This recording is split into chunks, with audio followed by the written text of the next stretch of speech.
You look awful, James. Let's go to the emergency room. No, we can't go there. People will notice and raise questions. You're risking your life for the sake of appearances? Dr. Baker is familiar with our family history and will be discreet. Trust me, he's handled worse when it comes to tailors. This isn't the time for it, James. This could be serious. We both know that we're under constant scrutiny.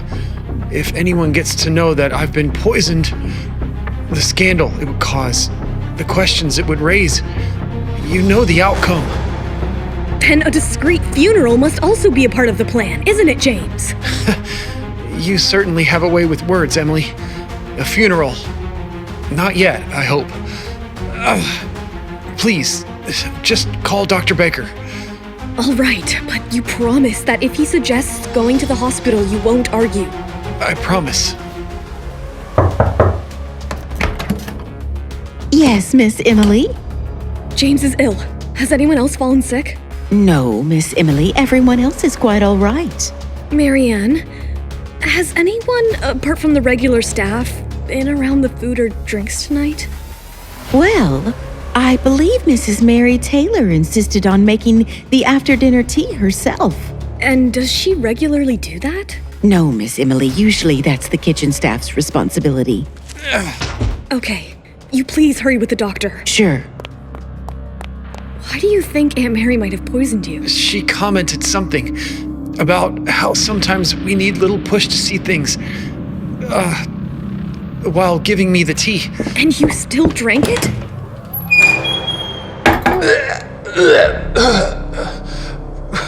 Looks like I've stolen your morning sickness routine. James, this is serious.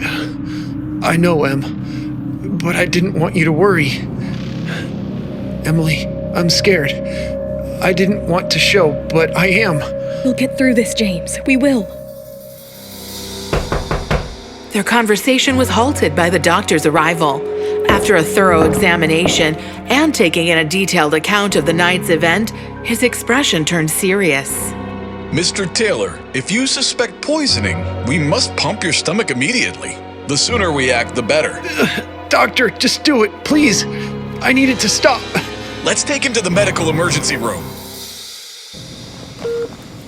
Dr. Baker, are we sure it was poison? Given the symptoms and situation, it's a possibility we can't ignore. But don't worry, you acted fast. Now he needs rest and careful monitoring. And you'll be back in the morning to check on him? Absolutely. I'll be back first thing. But if there's any change in his condition, please call me.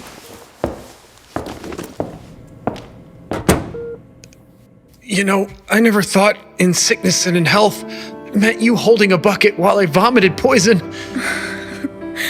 Nor did I imagine the worse in for better or worse would include you sleeping with your ex while I was pregnant. An uncomfortable silence settled between them. Weary but watchful, Emily resisted sleep, watching over James. Exhaustion triumphed, and she succumbed, head resting on her fist uncomfortably in a chair. Hours passed, and James stirred gently, pushing Emily aside. Emily, you should sleep in the bed. It's late. No, thank you. I'm quite comfortable here. You gotta rest. You can't look after me if you're not caring for yourself or the baby. I wouldn't be in this situation if you hadn't gotten yourself poisoned. But fine, if it gets you to stop worrying about me for once, I'll lay on the bed. Too bad I can still smell his cologne. How can I still remember his scent so vividly? My senses are tuned to him and him alone. It's funny, isn't it? How a smell could trigger so much. Remember when I gave you that cologne for the first time? I remember. It was for my birthday. You said it'd make me smell like a real gentleman. Yeah, that's what I said. I wanted you to have something nice that smelled as good as you made me feel. How did you not realize I had a crush on you until 10 years into our friendship? Guess I was too lost in my world to notice. I can be quite dense. Remember my old apartment? Of course. That tiny studio you could barely fit your twin bed into. And yet, you slept over almost every night. Well, there were a few amenities I couldn't get anywhere else. Ah, yes, gets world-class amenities like a vintage toaster that burned every slice, or the fridge that froze everything. Or your shower with the 2 temperature settings, ice cold or scalding hot. That was fun. But let's not forget the pièce de résistance, Emily. Your famous couch. That thing could swallow you whole. Hey, that couch was comfortable. And just to let you know, I found $11 in change before we dumped it.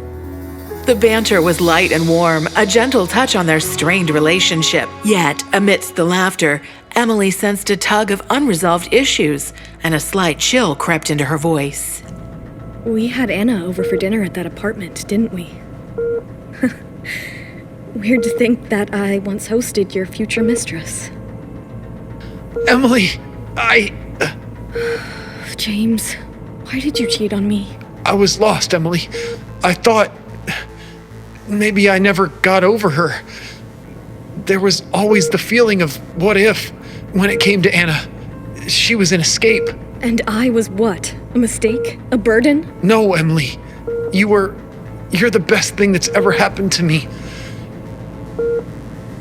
Well, next time you feel lost, maybe try talking to your wife instead of jumping into bed with the first woman who shows you some attention. No, James. Let it be. I can't look at you right now. Amidst the silence of the room, Emily's tears flowed freely. She longed for the man she fell in love with, but was beginning to believe that he never really existed. You messed up, James. The heated argument with James was still fresh in Emily's mind, filled with questions. The more she pondered upon these thoughts, the more her heart sank. She stepped out on the balcony, hoping for the cool air to calm her thoughts. Who is that? Could it be someone casing the house? She couldn't recognize the car and tried making out the figure in the driver's seat. A tall figure, broad-shouldered, face shrouded in the darkness.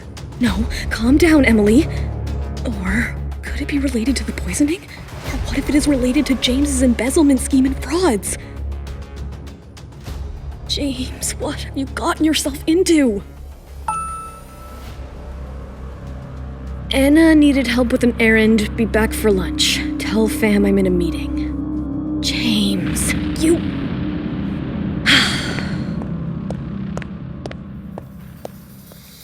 Where's James? He had to go to the office for a few hours. Always on the clock. The family business. I wonder if it takes more from this family than it gives. I think James sees it as his duty. Duty is good, but so is balance. I hope James hasn't crossed the fine line between dedication and obsession. He's just trying to do right by you and the family, Grandpa. Sounds like I'm passing my kingdom. But tell me, dear, is James enjoying his reign or enduring it? I think he's struggling a bit, Grandpa. The weight of a crown can be heavy. But remember, Emily, a business is like a garden. It needs care, attention, and love. It'll wither if you treat it like a burden. I'll remind James of that. He just needs to find his way. Is everything all right with you and James? You two have seemed a bit off this visit. Off? Me? No, Grandpa. I'm just a little tired. James and I are great. You know you can always talk to me, right? Anything at all. I know, Grandpa, and everything's fine, I promise. Emily, I've been observing you two. Sometimes you're in sync. Other times, you dance to entirely different songs. We're just going through a little rough patch. Emily, my dear, you don't have to put on a show for me. I'm not putting on a show, Grandpa. We're actually wonderful. Emily, I know about James and Anna. What will be the outcome of this revelation? Why did Grandpa keep this secret hidden till now? And most importantly, who was the person waiting outside in the car? Is there another danger looming around? Hi, Emily here. Hope you are loving Sweet Little Lies. Keep following us as we release a new episode of Season 1 daily on YouTube. You can jump the queue and unlock all seasons of the audio series by installing the Pocketfm app now. Just click on the link in the description. To watch the next episode of Season 1, tap here, and to watch the full season 1, click on the playlist.